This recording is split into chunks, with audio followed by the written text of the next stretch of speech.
একটা মজার cord progression দেখাচ্ছি।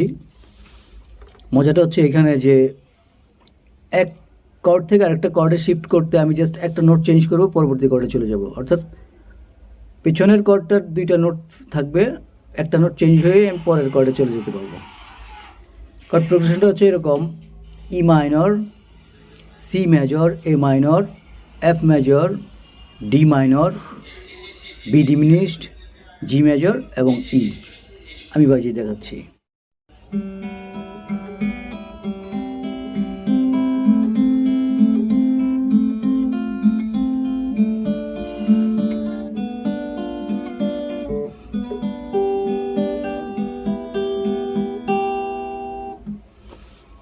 এখানে প্রথমে আমি ই মাইনর বাজালাম এই নিচের তিনটার ওপেন রেখে, অর্থাৎ ই জি বি, ই মাইনরের তিনটা নোট।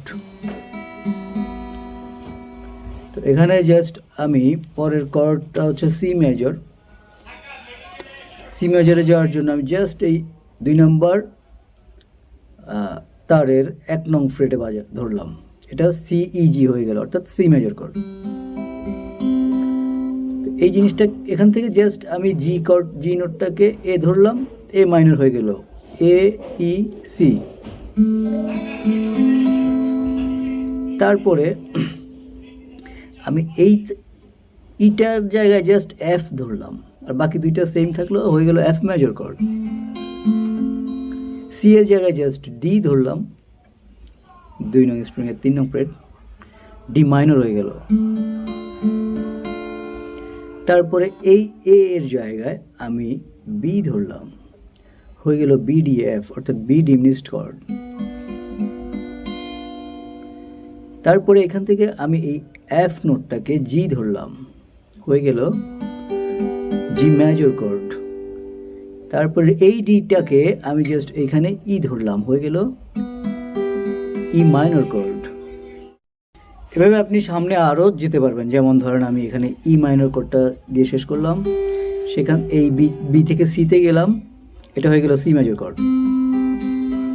জিটাকে এখান থেকে আমি জাস্ট এতে চলে গেলাম, হয়ে গেল আবার এ মাইনর কর্ড। ই থেকে এফ ধরলাম, হয়ে গেল এফ মেজর কর্ড।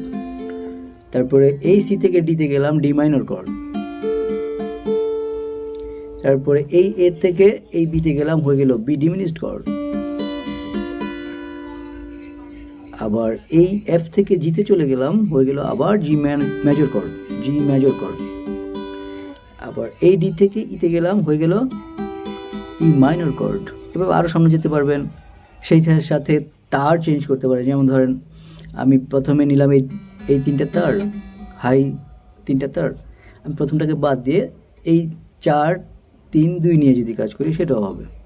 প্রত্যেকটা ইচ্ছে মতো যেখানে খুশি সেখানে করতে পারবেন।